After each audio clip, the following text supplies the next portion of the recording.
My first thought after seeing episode 3 was calling this video Review of episode 3, The Time Compression Strikes Back. Well, time compression was not as present in the first two episodes. In episode 3 it became very apparent, as it was to be expected from seeing the trailers. I guess what made it so noticeable was that surprisingly episode 1 and 2 seem to play during the early Second Age, while what we see in episode 3 is in parts, from the book's perspective, from the very end of the Second Age. It's like Galadril time traveled 2000 years into the future on that raft. On a meta level and in a very ironic way, that can be seen as fitting because Tolkien invented Numenor as part of a challenge with his friend C.S. Lewis, the author of, for example, Narnia. Lewis should write a space travel story, Tolkien a time travel story. Lewis wrote the Space Trilogy as a result, while Tolkien started writing The Lost Road, which he abandoned and then focused on the last part of it, Numenor. He learned that he wanted to write his own Atlantis story, which he did, and that became part of his mythology in the form of Numenor.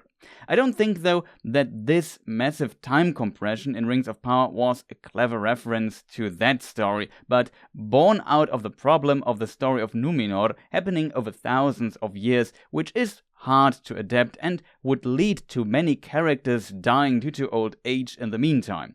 It is especially problematic when a lot of the time nothing happens in Numenor, so focusing on the big events and pressing it into the lifetime of a single human makes sense from a film perspective, using the format of Rings of Power versus an anthology format, which I maybe would have preferred. Still, it potentially will have some impact on the story and lore, and we have to see how big it will be. However, time compression is not the only problem of the show. Maybe I call this review The Return of the Setup, because it's again only about story setups and it's not even done yet. Episode 4 will also continue this. If you are 3 hours in and still see so much setup happening, then you maybe should rethink your script a bit. The problem is that the characters, by interacting and talking to each other, don't develop the plot further and are instead pushed from story piece to finally be there where the writers want them to be. My biggest fear, the story will only start unfolding naturally in season 2 next year. That would be absolutely terrible, but I assume we will need at least 2 more episodes of setup, and this is doing the show a huge disservice. We have just seen one of the bad guys in a blurry screen, and we know there will be more antagonists in the show. Arondir needs to escape. We have not seen much Celebrimbor and Gil-galad either, and Pharazôn, which is a really important character, said like a couple of sentences so far, and we also have to learn more about Miriel as well. My name is Chris, aka The Philosopher's Games, and this is my review and analysis of episode 3 of the Rings of Power show. This took so much time to write and record that I had little time for the editing, so it might be more sloppy than usual. I mostly cover Tolkien's writings and lore on this channel, and so the book's perspective is always important to me. I consider everything that we saw in the first 3 episodes of season 1 not as spoiler. I assume you have seen them and maybe are familiar with at least Peter Jackson's Lord of the Rings films. I try to avoid book spoilers of future events, but we might discuss the past and lore a bit here and there. So, spoiler warning. I also try to pronounce names as Tolkien described it, and shoutouts to the artists that allowed me to use their fantastic artworks. Edition from the future. I wrote this review shortly after episode 3 aired, but released it after the final episode was out, because I had not the time to produce an 1 hour plus video. In this context, it's interesting to see my thoughts from the past. Episode 3 is an interesting one because we finally reached the place where the writers wanted Galadriel to be. All we saw before was just an, in my opinion, bizarre setup for bringing her to Numenor. In a way, this is the actual episode 1 or 2 for Galadriel in Rings of Power. But before we look into her story, let us start with Arondir, as that is what the episode starts with. I will again cover each story arc completely and then go to the next one. We see Arondir being dragged by orcs through this trench with this cloth ceiling while he still seems dizzy. Last episode he was grabbed and abducted by these creepy hands. He is chained and brought to a pit with workers, and we hear orcs who captured him talking about somebody called Adar, which means father in Sindarin. They seem to revere that person. What seems unusual is that so far we heard a lot of Quenya, basically Elven Latin, but this is the only instance I can think of where we hear people speak Sindarin outside of what Tolkien wrote. Sindarin was in Middle-earth the actual common Elvish language instead of Quenya, and a lot of names like Eregion are Sindarin names as a result. Still, the elves speak Quenya all the time in the show. When Arondir tries to get on his feet, a hand grabs him and he feels threatened instantly, which results in a tense moment, but he is shocked when he sees who touched him. His elven friend Medor from the Elven Watch. He is a prisoner in this labor camp as well, and it's not clear how he got captured, but the shock is intensified when they also see Watchwarden Revion. If the elves of the Watch were captured as well, who is going to look for them? Arondir's actor transports this realization well, and one of them escaping is the only hope. Disillusioned, Arondir moves a bit forward, but his friend grabs him to prevent him from doing anything stupid. I liked that touch and the acting. One could assume it's Arondir's fault that they have gotten captured because he disappeared and he mentions that the others might be searching for him. Then the camera moves into the sheltered trench and shows us that the orcs are not messing around, and how many of them are there, including other prisoners. One getting whipped, then cut to Galadril waking up on a ship. The last sound before the cut, in this case the whiplash, echoing into the next scene is very reminiscent of the Peter Jackson films, where we have transitions like this often as well. If I had to critique something, the episode is able to give a lot of subcontext non-verbally, but completely fails at explaining how the other elves got captured. Will there be a jump back in time next episode? On its own it felt constructed, especially if you consider that Arondir's friends will die, so it's more a clean up the cast and give them one last powerful moment reasoning instead of developing it naturally out of the story. The next time we cut back to the labor camp, we see the smooth map transition again, we already saw in the previous episodes. The location seems to be quite a bit south from Tir Harat. It also explains us what this big tree on the map means, because there is a big ancient tree in the way of digging the trench further. We come to that in a moment. The next scene I like quite a bit because it works without words and explains us several things. We see a cloud moving out of the way of the sun, and an orc reacts to that immediately by covering himself with his cape and leaving. He also does not start to emit smoke, which is a bit inconsequential compared to later scenes, though in its core it's also exaggerated. So the orcs need these people to work for them during the day, and they are not as resistant to sunlight as the Uruk-hai from the Third Age, which makes sense. Though it's not like orcs explode in sunlight or start smoking like here in the books, they just hate the sun. It's definitely exaggerated in the show. And because Mordor is not the hellish wasteland where the sun is blocked with ashes from Mount Doom yet, sunlight seems to be a problem for them. So they have to hide in this trench. This would also explain why they use these tunnels. As an additional side effect, they are harder to spot by the elves from the Watch, though it could be argued that their trench and all the trees disappearing is very noticeable, but I guess they were far away from the Watch. If we look at the hands of these orcs, we notice that they don't have these scary claws. I assume the clawed orc from episode 2 is a special breed that uses those to dig tunnels, while the prison camp orcs had a different purpose. One question that comes up: where do they get all the claws from the ceiling from? Were there enough to plunder from the people of that region? Do they have orcs producing it? Seems quite strange. In chat and comments, I saw a lot of discussion about how much sense a camp like this makes. wouldn't it be smarter to let them work at night so they have absolute control and an advantage due to the orcs' decent night vision? But maybe they need to work day and night for time reasons. We see further prisoners in cells inside the trench, so maybe for the night shift. I agree, though, it feels a bit constructed. In the next scene, it is explained that these passages or trenches reach all the way back to the destroyed village Horden. Hordern means storehouse in Old English, so maybe it really is used as that by the orcs, plundering everything including the villagers. Maybe they only started recently creating these tunnels and passages. Horden could also be seen as Elvish, it seems, but the actors anglicize the name and pronunciation is usually very on point in Rings of Power, so I see it as deliberate and assume it's an old mannish name transported into the standard language of the show, represented by an anglicized Old English word.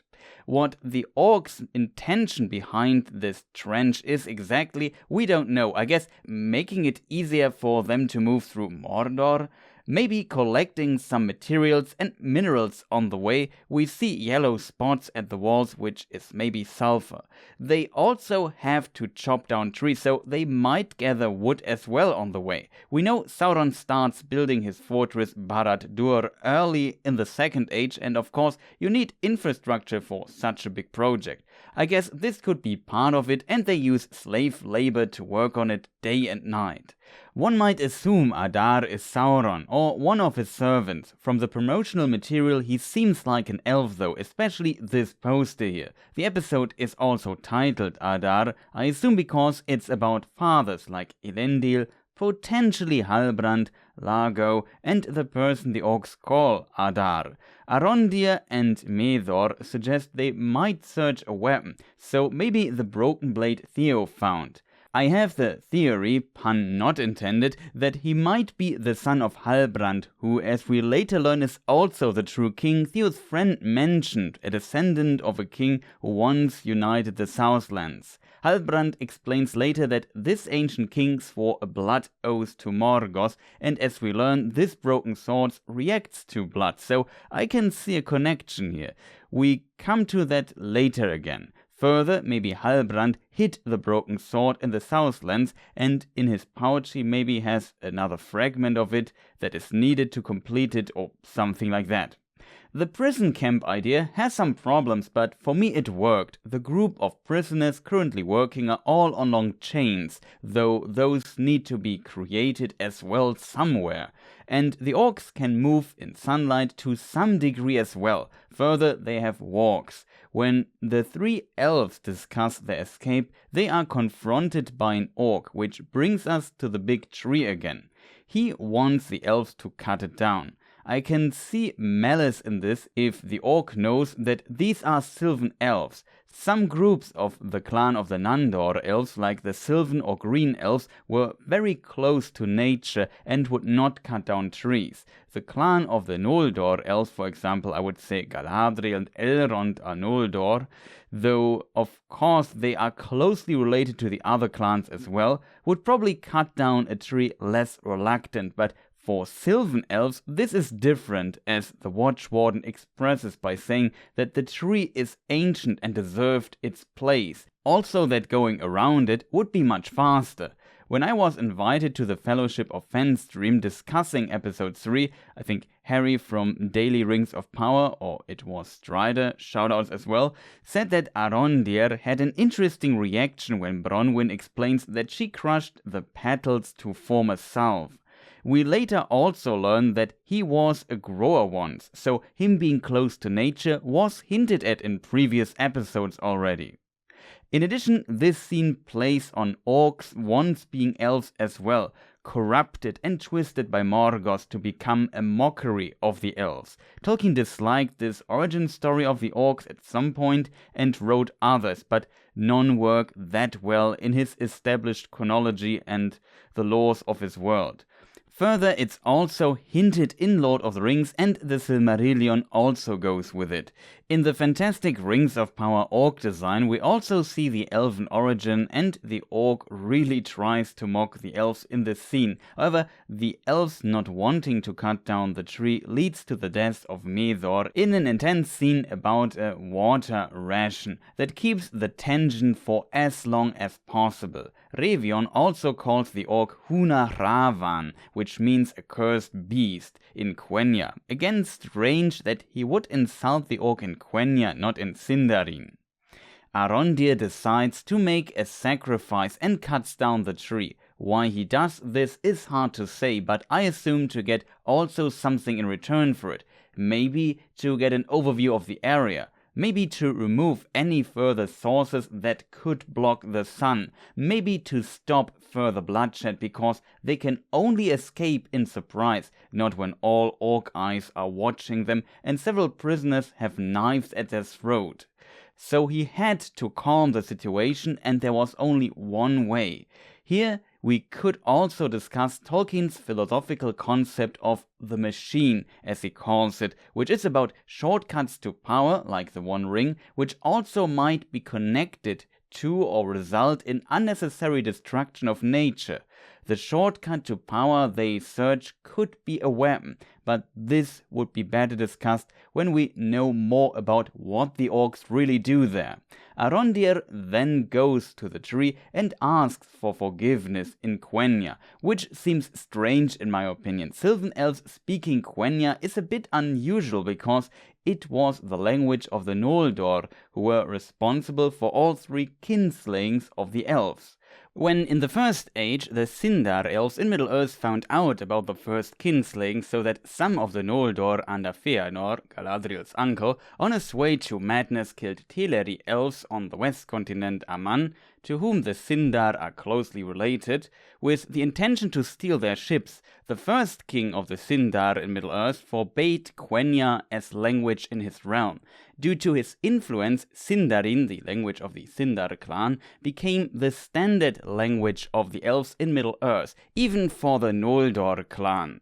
Quenya then became like Latin for them, so a language of old for ceremonial use. Now the Sylvan elves were a subclan of the Teleri, those who got slain by the Noldor in Aman, and the Sylvan elves even had Sindar kings at times. As a result, it seems very surprising to see a Sylvan elf speak Quenya, even when they would serve Gil-galad, which already seems unusual because he is the High King of the Noldor in Middle-earth. It seems off to me.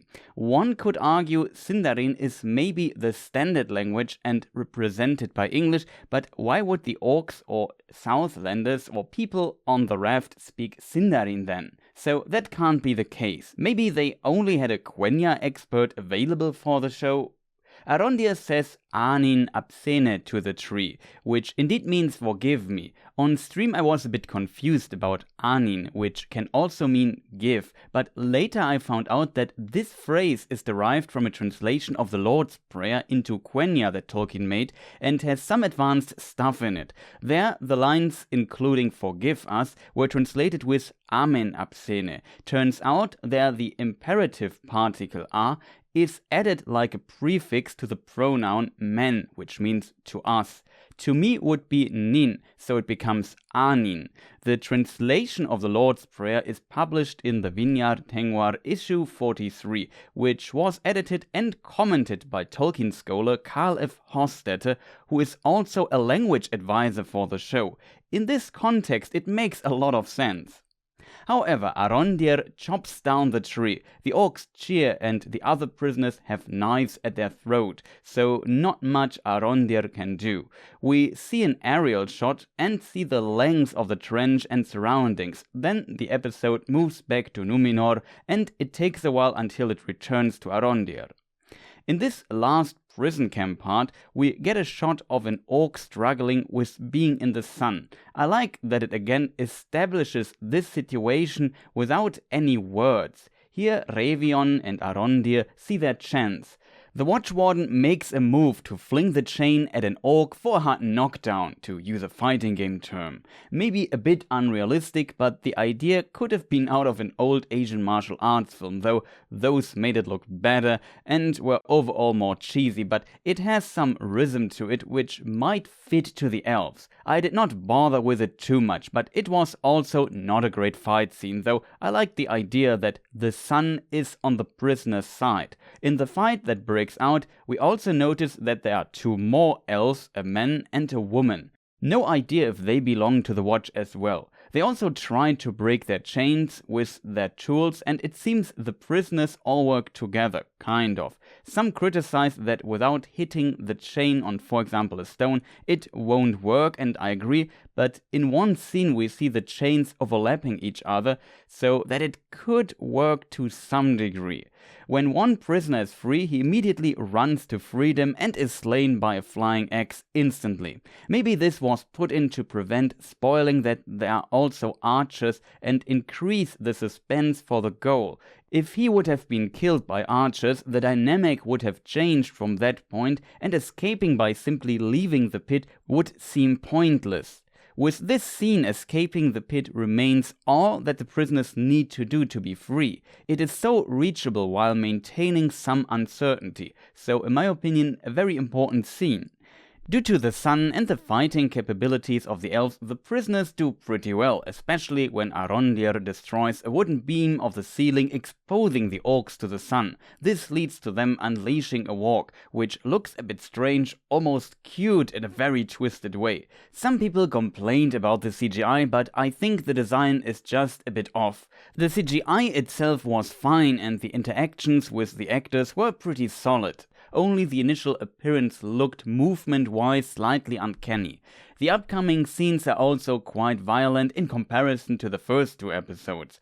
The war kills off a few people, including the two elves. The woman made this cool spin with the spear and bravely confronts the warg, but is killed instantly. I feel that could have been handled better, because a spear might be a very good weapon against a warg in this situation. Some people were quite triggered by this. The other elf is killed as well, and then Arondir dodges the warg jumping at him and chains it inside the roots of the tree. Arondir says to Revion, Leria Elje, free yourself, and the Watchwarden can break his chain and run through it, because that's the only chance. The orcs pull Arondir back using his chain, and he grabs a twig from the roots and jumps at the orcs, killing the one who killed Medor with it. This goes full circle, you could say, using the root to revenge the tree and his friend. Arondir also hits the throat or neck of the orcs with it as well. On Revion's way, he is attacked by a warg, which is a female it seems, and Arondir can grab the spear and throws it at the warg to kill it. He then moves up the trench as well to see his friend escape, but he realizes that Revion was surprisingly shot by arrows, and Arondir is pulled down and brought to Adar. We see him for a brief moment, but his face is still blurred and the episode ends here. Of course, we will discuss the other sections as well. Overall, the prison camp section was a mixed bag. Some elements I liked a lot, others less. It was one of the few fight scenes we got, and it did not blow people away. It used a lot of tropes, like a cut to the throat or arrows killed people instantly. It was combat-wise not really grounded. We saw some stupid deaths, and it felt too much like removing characters we don't need for the story anymore. The whole situation was very constructed. On the other side, I enjoyed some of the non-verbal storytelling and even the themes they tried to explore in a short time. Also, the orcs look fantastic and they really portrayed them as mockery of the elves. Also, Ismael Cruz Cordova acted, in my opinion, very well. I like seeing him a lot and look forward to see more of him. Next, I would discuss the Harfoot sections. Before we start, a small ad break may appear. It's possible that you see no ad at all. Also, maybe use the time to decide if you want to subscribe or press the like button. First, a little addition for episode 2, which Geekzone noted. He mentioned it when we discussed the first 2 episodes in the roundtable stream on my channel. When Nori says I'm Nori, the stranger does not actually repeat that but says Ainur, which is the name of the species of the angels or spirit beings of Tolkien's world. I listened to it like 10 times and I'm completely on Geekzone's side here, though it's not reflected in the subtitles, a fascinating detail. Also, another small thing I noted, the statue at the memorial with the dog might be male, so it's maybe Celegorm with the hound Huan and not Luthien and Huan. But I could be wrong, forgot to mention it last episode. We start seeing an unusual celebration of the Hobbits, probably part of their traditional migration preparations, where they move on with their carts. As Spielkalb, one of my viewers, hinted at, it seems a bit strange that the writers chose the Hobbit tribe of the Harfoots for this. In the prologue of Lord of the Rings, we can read, "The Harfoots had much to do with the dwarves in ancient times, and long lived in the foothills of the mountains." Further we can read, "They were the most inclined to settle in one place and longest preserved their ancestral habit of living in tunnels and holes." This contradicts a bit what we see so far, though maybe this will change over the seasons. In addition, Tolkien wrote that they had no records, in case people wonder. The Harfoot section starts with this saddening dialogue between Nori's parents, which contrasts the festive mood outside, and we learn that if they can't keep up with the other carts on their journey, they will be left behind. It's an interesting twist, but for many people felt out of place, it seems. I think the setup for it is simply not ideal, and this dark tone of it might be an accident, as Hello Future Me pointed out in the roundtable. Why do they have to leave people behind? They could delay their movement until Nori's father, Largo, is fully recovered. I assume because they are so focused on their movement cycles and bad omens, so quite superstitious, that they don't want to deviate from their ways in any form. Why nobody helps them out might be due to all other hobbits capable of pulling a cart are needed to get their family along on this journey. Still, the reasoning is not really well explained and leaves the viewers guessing. In addition, it seems to contradict their nobody walks alone and nobody goes off trail idea, but one could see it as if you go off trail in any form, you will be alone. And staying on trail and keeping up with the others remains your and your family's business. It's not all for one and one for all, it's just one for all, as I think Harry of Rings of Power Daily said. And those left behind are also not banned, it's just on them to make it. Some might see this as sinister, but in my opinion it gives an interesting twist to this society, though it could have been built up a bit better into the show, and this says a lot if you consider this is episode 3 and all of them were very setup heavy. Also, Tolkien was known for his poetry. I feel they could have been a bit more poetic and creative with, for example, their little song. We also learn that Largo was married before and lost his first wife Rose, it seems. Nori, and the Prime Video info page confirms this, is as a result the stepdaughter of Marigold, his second wife, which was not clear to me until this point. It seems she also fears the deep desire of adventure of Nori and tries to work against it a bit because she seems worried. Maybe because she was similar in her youth as well? It's however very noticeable that the show is so far very setup heavy and we are still not done with it. Nori and Poppy then later sneak around the camp. Nori wants to get a look at the Book of Sadok because it includes information of star constellations. It might be an interesting idea that only Sadok seems to be allowed to look into it and it's only his interpretation as leader that people believe. Poppy is of course against it, as always, and this episode establishes why her character is like that very well. We learn later in a very emotional scene that the Harfoots record and commemorate those who died on their never-ending journey. Not only their names, but also the cause. From this we learn that Poppy's parents and family, the Proudfellows, were killed by a landslide, so now she sees Nori as her only family, and we see her pulling her cart alone, so it makes sense that she is very protective when it comes to Nori, and she wants to keep her out of trouble. Poppy does not want that something happens to her friend. She would later even stay behind with Nori rather than following the other Harfoots, which is a huge sacrifice and more on the path of Sam from Lord of the Rings. However, with Poppy's help, Nori is able to steal the sight she needs from the book. We also notice that Sadok prepared his speech, which is the second time we see a speech being prepared in the show. I find that a peculiar detail. It of course makes sense, but it's unusual we also get to see it as audience. Nori is also impressive in this context that she can memorize the patterns of the stars and recognize them quickly in Sadok's book, though I think she mentioned that she has seen them somewhere. Maybe Harfoots know the stars pretty well. We also learn further that Poppy seems to dislike Malva as she put fireweed in her toe cream. However, with teamwork they can get the page from the book and both can go to the celebration, which clearly references Bilbo's birthday in some ways, especially Sadok's speech, but gives it a completely different twist with reading the names of those who were left behind. We see some people shed tears and Nori tries to catch one of hers with her tongue, which was a little acting detail I liked. We also learn that Sadok lost somebody as well. In the meantime, the stranger found the camp of the Harfoots and stumbles upon the book page Nori borrowed. He is fascinated by it and looks into it close the campfire while nobody is there. He now learns a very important life lesson.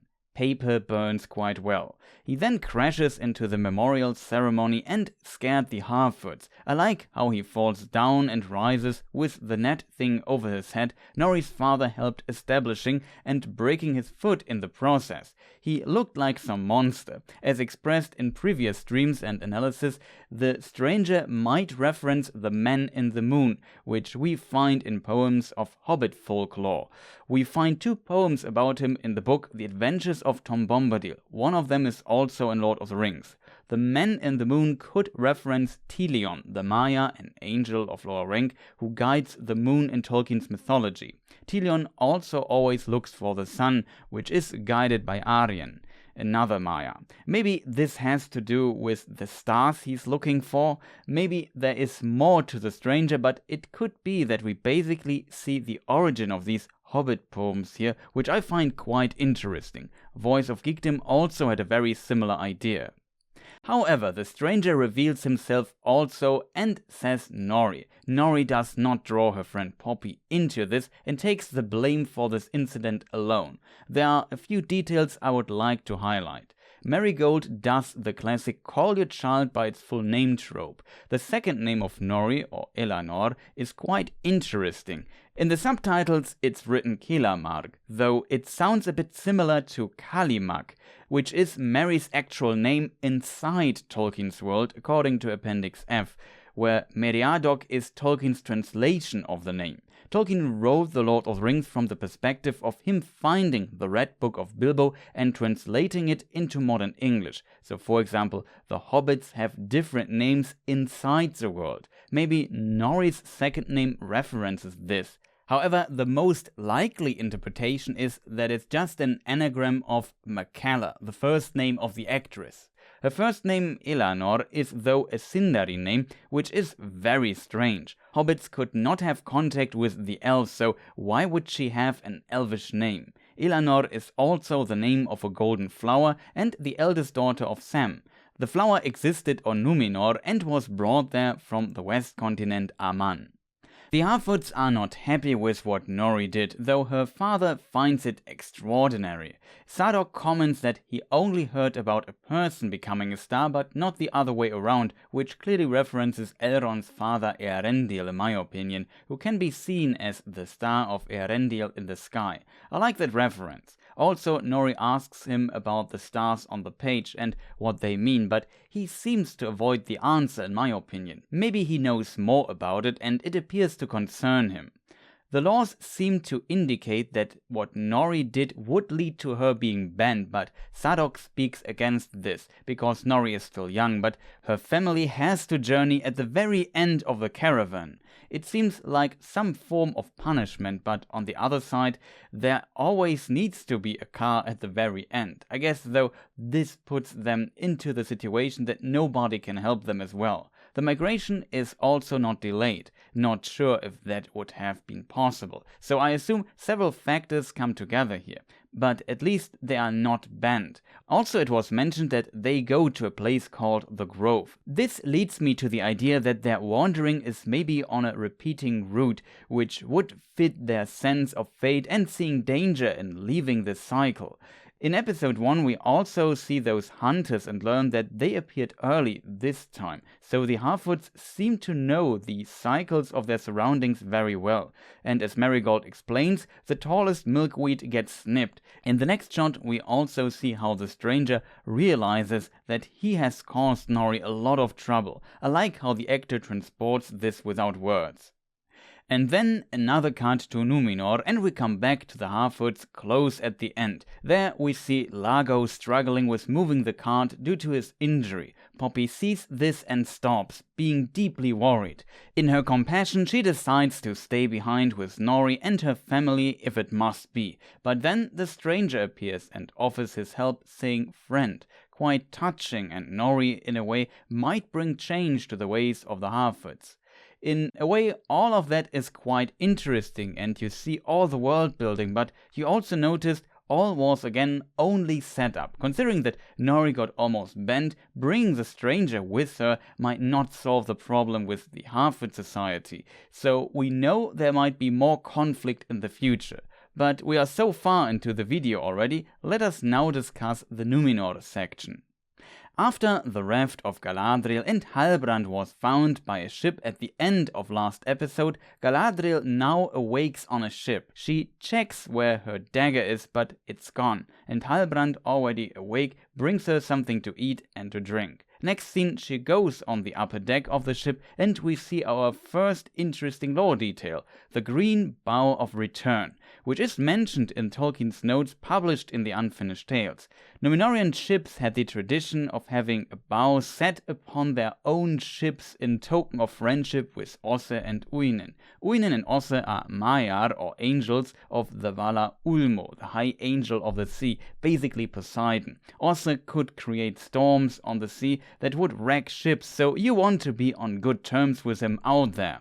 I love that they included this detail in the show.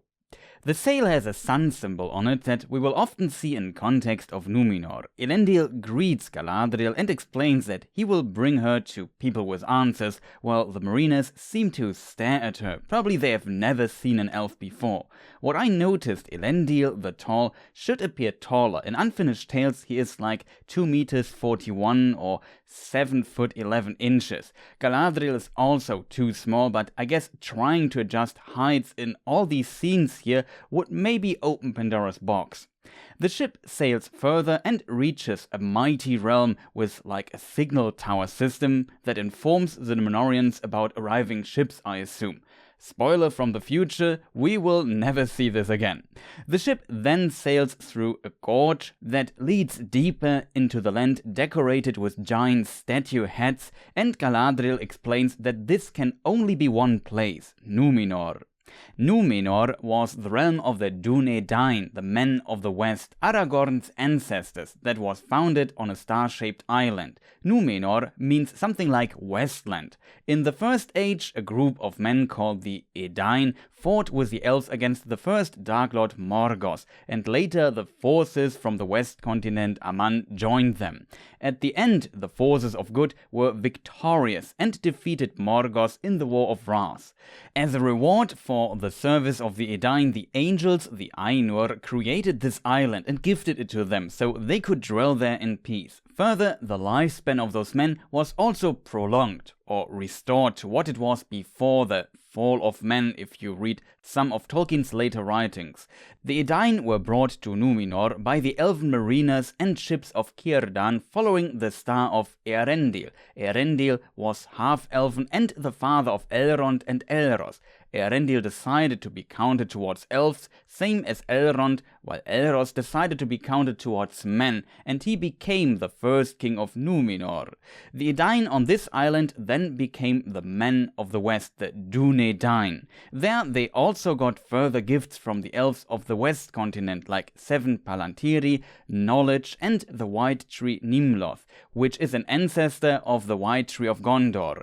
And because of that, and due to their previous service with the elves, the Númenóreans were pretty advanced. The most advanced society of men in Tolkien's writings. In early versions they even had airships, ships without sails, and I assume guns, but Tolkien decided to not go that far in later versions. Late in the Second Age, Númenor developed some inner conflicts though, and the show will maybe show these. We can also find parts of this explanation throughout the episode. In this gorge we also see some depictions of persons carved into stone, I assume Númenorian kings. We see one statue of a man and horses. The horses and the horn reminded me of Orome, the Vala of hunting. The Mearas, we know from Lord of the Rings, are connected to him, and we know there were horses in Númenor as well, so maybe there is a connection.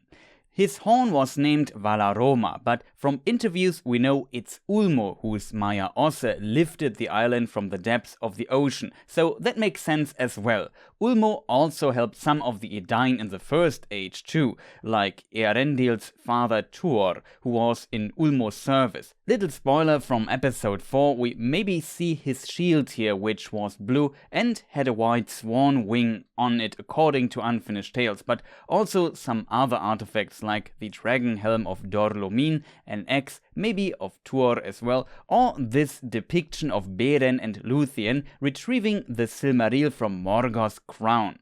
Also, Ulmo used horns, the Ulumuri, which were wrought of white shell by the Maya Salmar, also in the service of the Lord of Waters, according to the Silmarillion.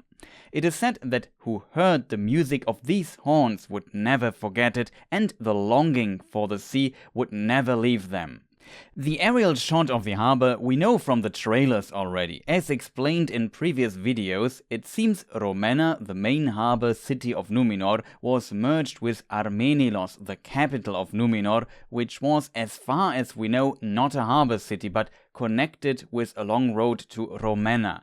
We also see the small island Toluinen in this bay with the lighthouse Calmindon. It's speculated that the prison is in it. It's said that the small island was raised by Uinen, the wife of Osse.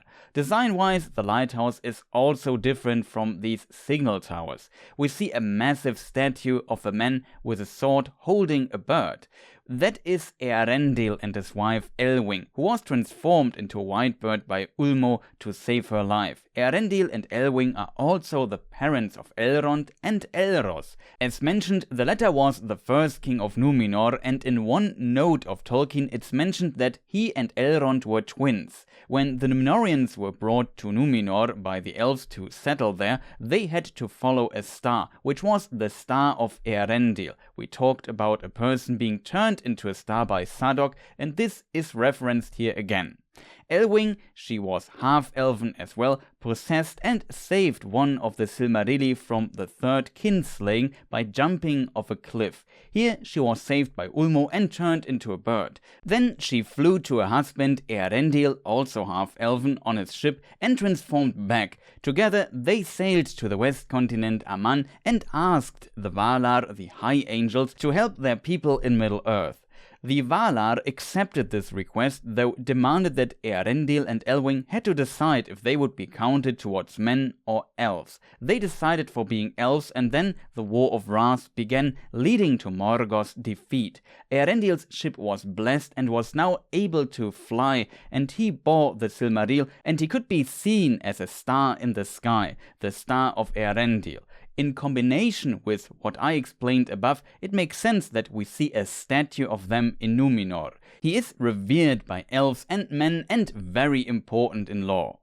In this fully zoomed out aerial shot we also see the palace of Númenor, and because the Númenóreans were ancestors of the people of Gondor, it makes sense that Minas Tirith has some similarities to the palace. The palace also hints at this being the capital and not Romena. Numenor looks absolutely stunning, and the set feels pretty real because it's really a very large set. When Galadriel and Halbrand walk through the streets, she explains a bit of its history and that at some point elves were not allowed to enter anymore, though this was different early in history.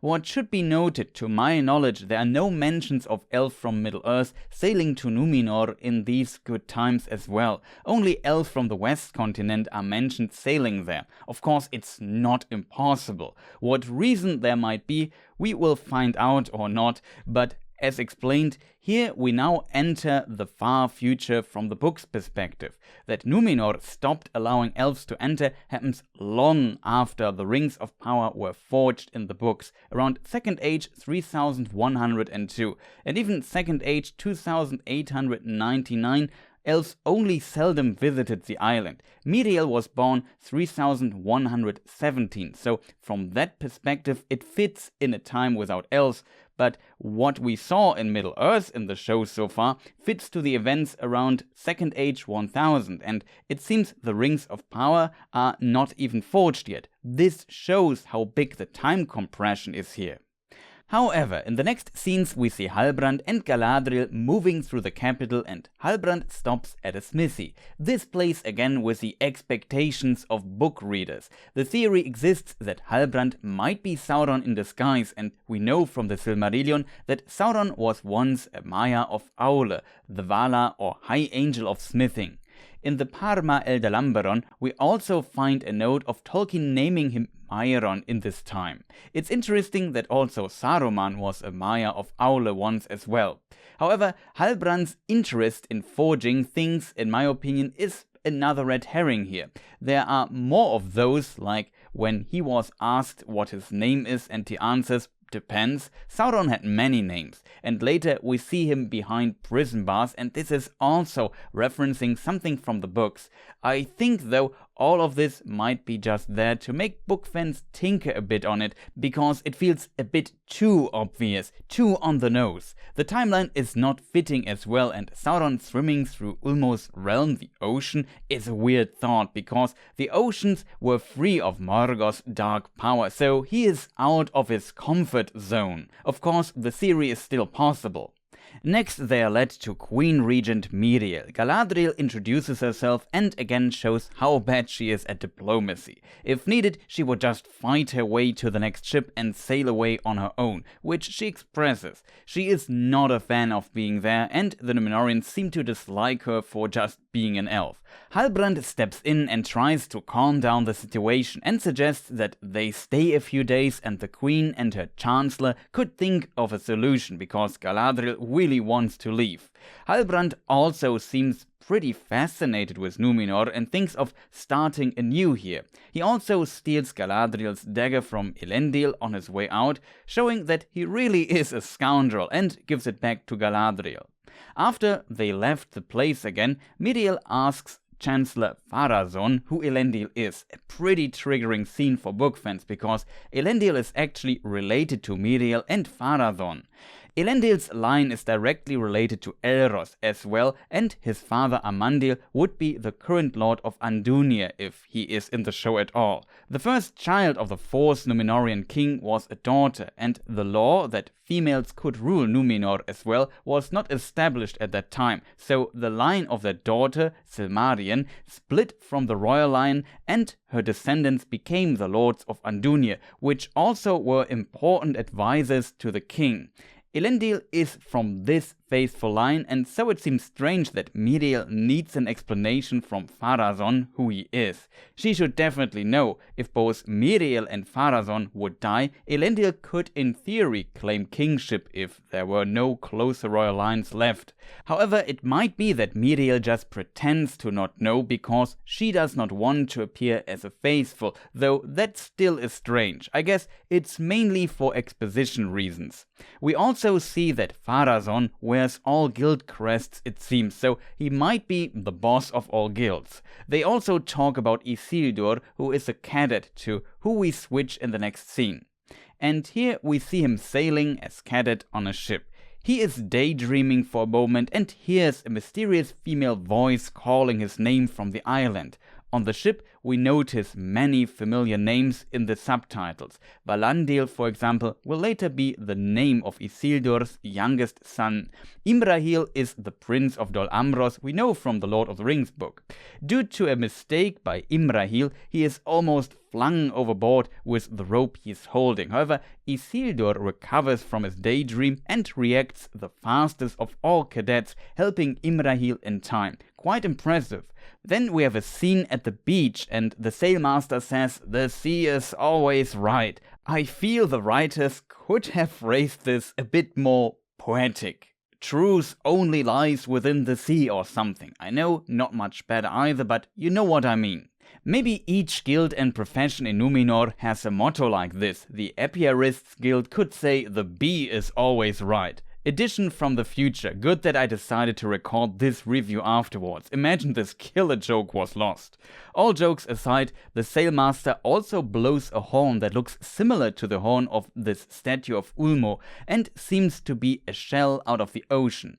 Here Isildur gets visited by his sister Eärien. Her name means daughter of the sea in Quenya. He greets the horse first, which one can see as a bit of banter between siblings. Next scene, we see the white tree losing its petals. We already saw some cracks on the buildings in the streets, and the columns around the tree also seem to be quite decayed. There is some decay in Numenor, and especially around its old traditions. It seems that these old faithful traditions, including the structures around the tree, are not tended anymore. The dialogue between Miriel and Elendil is quite interesting. She asks what his name means and he answers lover of stars, but she hints at that it could mean something else, indicating she knows Quenya quite well, and he replies reluctantly Elfriend. She pushes further and wants to know if he is an Elfriend, but he dodges the question a bit and she speaks of treason to the shock of Elendil. Here we hear the sea is always right again. Interestingly, she then promotes him, giving him a sword, which might later become named Narsil. What speaks against it, it only has a sun on it, but no moon. He also gets the task to watch over Galadril. Elendil thinks that Miriel maybe sees this as punishment, but I assume she is in secret a faithful, an Elfriend as well, as Miriel's father Tar Palantir. Elendil later explains that the king lives in exile on his own realm, and I can see that Miriel pretends being against the elves as well as the majority of the island, but in truth remains faithful. So she sits between two chairs and had to act tough, but maybe wants to help Elendil. At the same time, she can blame him if anything goes wrong, so there is for sure some plan she has.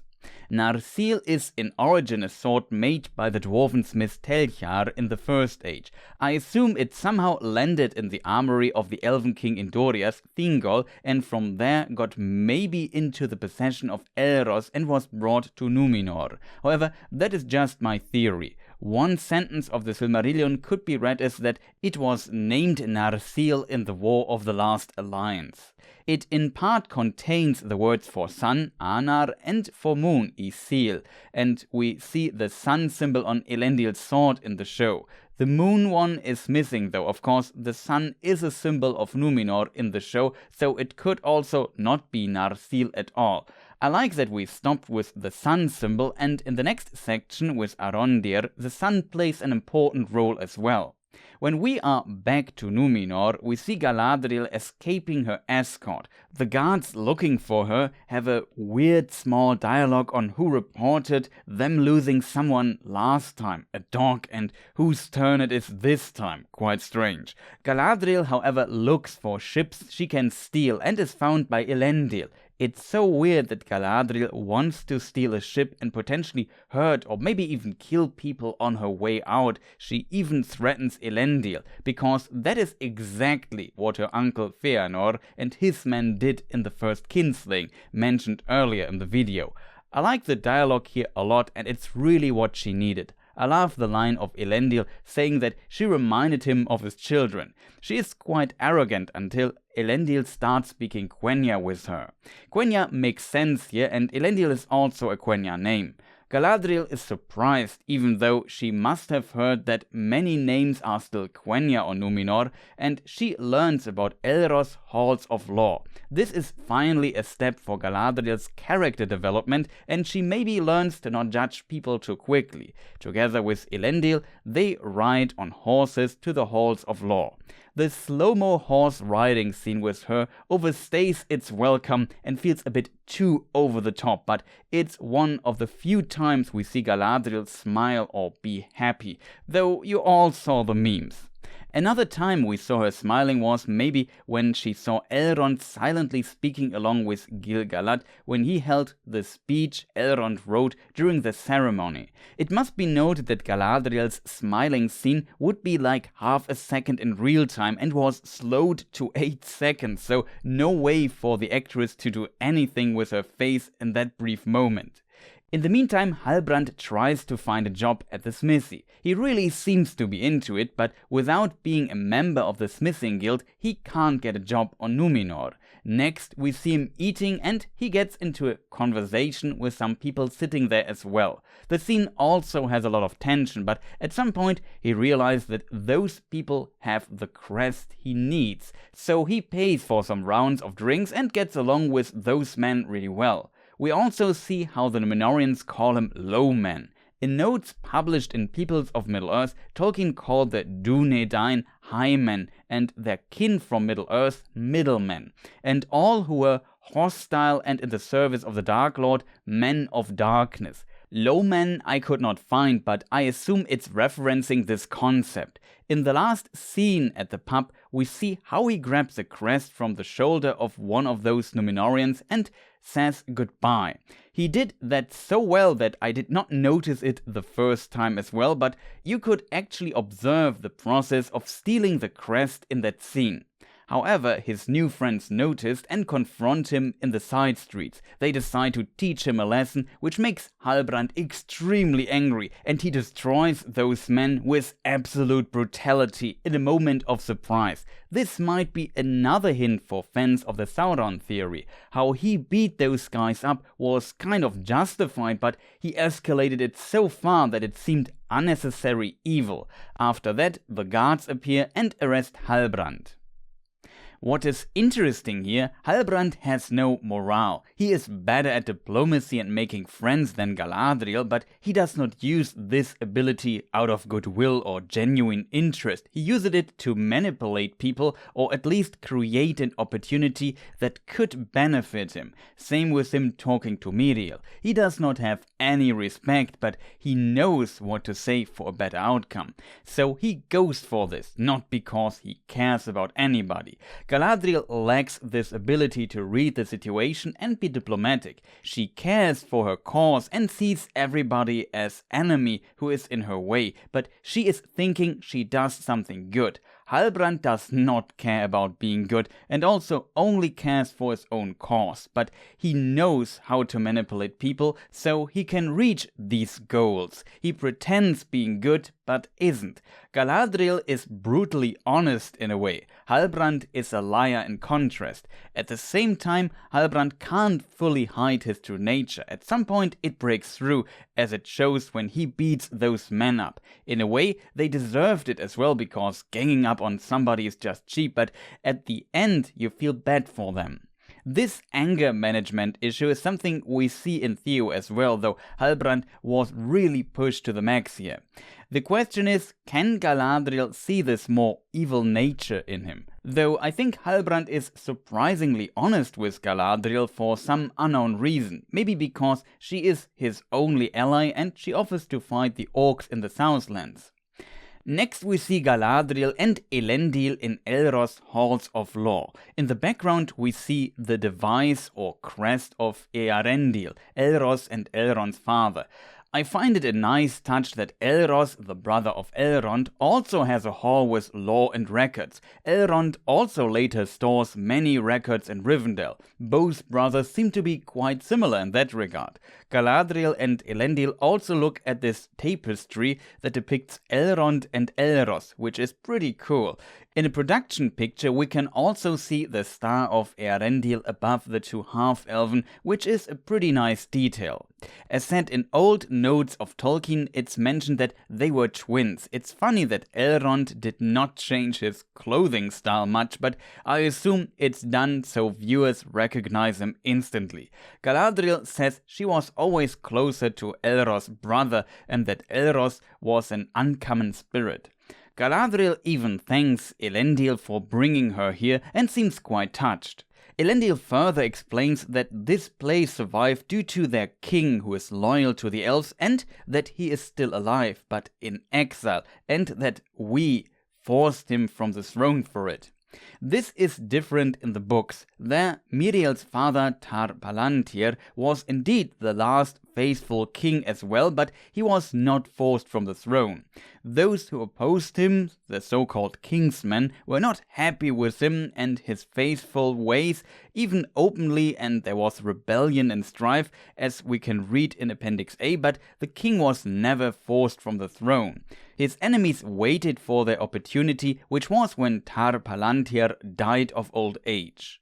In the meantime, the lawmaster of the Halls of Lore was tasked to search for information on the symbol Galadriel found, and he finds something remarkably fast. We call him Mr. Google in chat. He must have a really good archiving system. We learn that the symbol is tied to a plan of Sauron in the case that Morgoth is defeated and that Mordor becomes the meeting point. The symbol has the shape of Mordor. So shoutouts to all people who call that. I heard that theory often, but in some versions of the symbol that one line extended further, so I thought it might be slightly off. In the version of it here, though, it becomes more clear. It's also explained that this node of a human spy was retrieved from an enemy dungeon, maybe even from the First Age. Galadriel also speaks of black speech, another potential contender for time compression. Black speech was created by Sauron in the Dark Years, according to Appendix F. These were years of Sauron's dominion, so after he already took Mordor as his realm and was at the height of his power, even up to the time of the forging of the rings. So it should not have existed in this form when Mordor was still not fully taken by him. However, Galadriel is greatly worried about what she just found out, and she realizes that the Southlands, so Mordor, is just the beginning as the camera zooms out further above the map of Middle-earth. The proportions of the map look a bit strange, or maybe it's a First Age map with Beleriand west of the Blue Mountains. We can't see it because where Beleriand would be, something lies on the map. I guess old maps are always quite imprecise. Then cut and we hear the Half-Wits singing. In the next scene in Númenor we see Elendil, Isildur and Eärien having dinner in some sort of restaurant. We see a puppet play with Galadriel, probably hinting at her deeds in earlier times, though it makes very little sense. Isildur seems to have heard of her. I find the idea very strange, and isn't it borrowed from another fantasy show? Especially, when did Galadriel confront Sauron directly? Her brother is known for that, not her. Also, why would they show a puppet play of an elf? So maybe they are currently not in the capital and at a place that is more faithful, I guess west, but Galadriel visits Halbrand next scene and Elendil has to look out for her. I would assume Halbrand got caught and imprisoned in the capital, so I guess the scene is in the capital as well. However, Elendil and his children sit together and have a conversation. First we learn that Elendil was promoted to post-captain and that family of the northern parts of Númenor comes to visit. Post-captain is an old rank known from, for example, the Royal Navy, it seems. What it means in context of Númenor, I don't know. Eärien is a bit suspicious by saying, "You brought in an elf and Miriel promoted you?" The conversation feels a bit too modern, which was noticeable at multiple occasions in the show so far. Would have wished for more consistency here. The big twist of the scene is that Isildur wants to delay his sea trial. Eärien seems to know and secretly says tell him, probably because their father's mood won't get any better. I love the look on Elendil's face when Isildur tells him his idea. The classic "you what mate" look. Elendil is not happy. They also talk about Isildur's brother Anarion for a brief moment, and that Anarion said even Elendil himself deferred twice. Very nice to see that in the show Anarion exists. In Peter Jackson's films he was mentioned once or twice, but else cut out completely. For example, the two big statues of Gondor, the Argonath, actually portray Isildur and Anarion, and not Elendil and Isildur. There seems to be some tension regarding Anarion as well in the scene. Elendil asks what Isildur's brother has to do with this, and Isildur probably promised to not mention him in this context, but Eärien says slightly more than nothing, and Isildur says thanks silently. It seems it has to do with the western shores. The Lords of Andúni, which Elendil or his father Amandil are in the books, live at the west coast of Númenor. Maybe Anarion is with Elendil's father there and they honor their heritage, while Elendil is not a fan of that. He says the past is dead. We also get a hint that there was some big tragic event in Elendil's past. Maybe his wife died. We get the information that this is the case confirmed in the Discover section of Prime Video about the show. Could this be tied together? Originally I thought Amandil will not be in the show, but now I'm not so sure anymore. I can see, analyzing these lines, that it could make sense for a setup of internal family problems. Elendil says that there is nothing for them at the Western Shores and that the past is dead. Either they move forward or die with it. The line hints strongly into this direction. What is established though is that Isildur is a troublemaker and that Elendil had trouble to find a place for his son. Eärien also calls Isildur Isil, which means moon. Anarion includes the word for son, maybe also an inspiration for naming Narsil later. Elendil also raised his voice against Eärien, who tries to defend her brother, which he though instantly regrets, it seems. He then explains that the sea can heal the deepest wounds. Curious where they go with this. The longing for the sea is a common theme in Tolkien's writings. In a way, the whole scene seems like a problem of a modern family, but of course, Númenor is a modern society in comparison to the rest of Middle-earth. As a result, it can make sense, though I have to admit the tone felt slightly off at times. Still, I found the setup interesting. Eärien then also receives a message that she got accepted into the Builders Guild, which improves the mood, but Isildur uses the opportunity to leave the place without his father noticing. Eärien also explains that Isildur encouraged her to reapply, which surprises Elendil, but when he turns around, Isildur is gone. Then the puppet play ends and we switch to Galadriel visiting Halbrand in this prison cell. Addition from the future. In the puppet play we see Galadriel and Sauron and Miriel. Cut and we see Galadriel talking to Halbrand. An interesting coincidence. As said, I think and hope Halbrand in a cell is a red herring again for the he is Sauron in disguise theory for the book fans.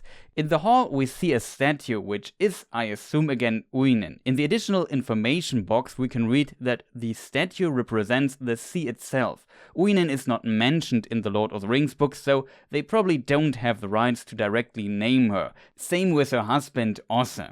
When Galadriel confronts Halbrand with a smirk, Halbrand lies to her that he was arrested due to a dispute about a woman.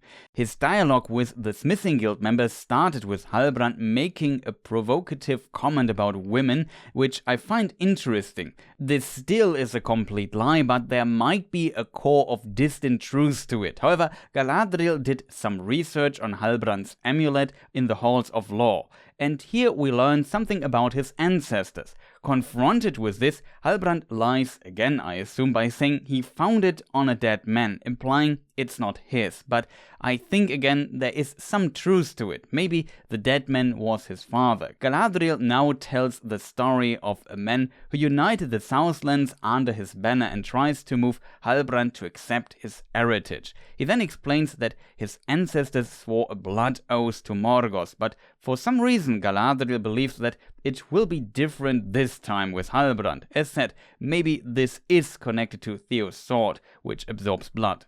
The show also sets him up as an inverted version of film Aragorn. The difference is though that Halbrand lacks the moral compass of Aragorn and that holds potential for great tragedy.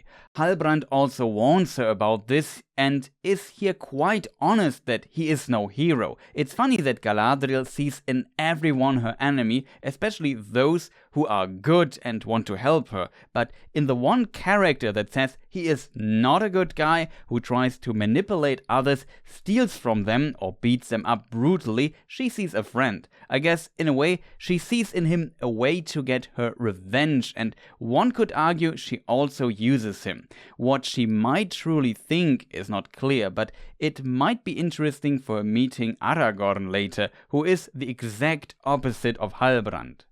My theory is that Halbrand might become the king of the Oathbreakers, or maybe one of the Nazgul.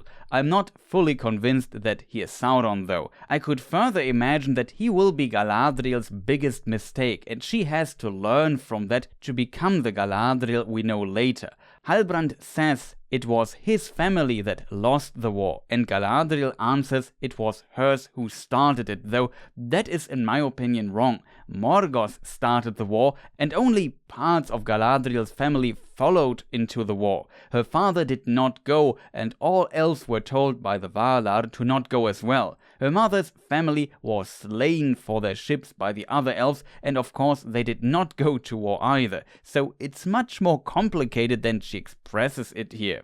Galadriel's motive to go to Middle-earth was also not the war, but to rule a realm of her own. I also find it fascinating that she thinks it was something greater that led to their meeting. It's of course a theme in Tolkien's writing that some divine fate influences the world at times, but she could be terribly wrong here. Maybe it was not divine, but the doom wrought by the Dark Lords that is here at play. She also speaks down to men again, and that they lack the conviction to name it. She also talks about redeeming both their bloodlines by defending the evil there. But does her bloodline need redemption? Even the sons of Feanor already paid the price for their evil. What is there to redeem? Halbrand's ancestors maybe have some redemption to do, but even here could be argued it has been many generations, and Morgoth was defeated at the end, though his powers are still active. However, let us now come to my final thoughts on the episode in this far too long video. The episode had a lot to discuss in it and was still very setup heavy, but in my opinion a step in the right direction, but not executed perfectly. If you need 3, 4 or even more hours to just get the basic setup done and your story pushes the characters around all the time instead of the characters developing the story, your script has real problems. So far the show was a bit too shallow at times as well, and it can be forgiven by some viewers if the show now slowly starts to competently tell a story after all the setup. As a result, I feel like the next episode might be a turning point for more people to decide to stop watching the show or not, though I know some people are already hooked. I guess the potential is there, and I really took my time analyzing the show here. There are a lot of nice details, and you see a lot of thought went into it, but if they lose track of naturally developing the story, it's all worth nothing, and that would be very unfortunate. For example, the setup of Galadriel in episode 1 and 2 was a complete waste of time, and so far from my perspective could have portrayed smarter in less screen time. Also, it does not help that writing and dialogues get quite wonky at times as well, but to be fair, they are not wonky all the time. Some details are also just completely off. The horse riding super slow motion shot has become a meme. I almost feel bad for the actress because by deciding to shoot it in this extreme slow motion, they prevent the actress from acting or moving her face there. The shot takes far too long, and in real time it would be literally half a second long, as said. It's a slightly moving freeze frame that is blown up to impressive 8 seconds, and there were more slow-mo shots before. Just make a cut after 3 seconds, we get the idea. I don't mind taking time for a scene and showing Galadriel happy, but this looked more like stubbornness of the filmmakers who really wanted this shot in the episode. It's just far over the top and seems very cheesy. In my opinion, it's dangerous to be sloppy with those, especially if the show is more in the okayish to decent territory by its reception and some writing decisions are not on point. Most people I spoke with were happy that the show is not complete trash, but the show now needs to deliver, and I felt they made some steps in the right direction with episode 3. And even though all this sounds so negative, there were still enough decent elements in this episode that it remains decent. Just make a few improvements on the writing, remove a few strange scenes, and you would have gotten an actual good episode. It's so close. Actors, music, visuals, etc. all is there, though some might argue there are not enough quiet moments without music, which I also miss.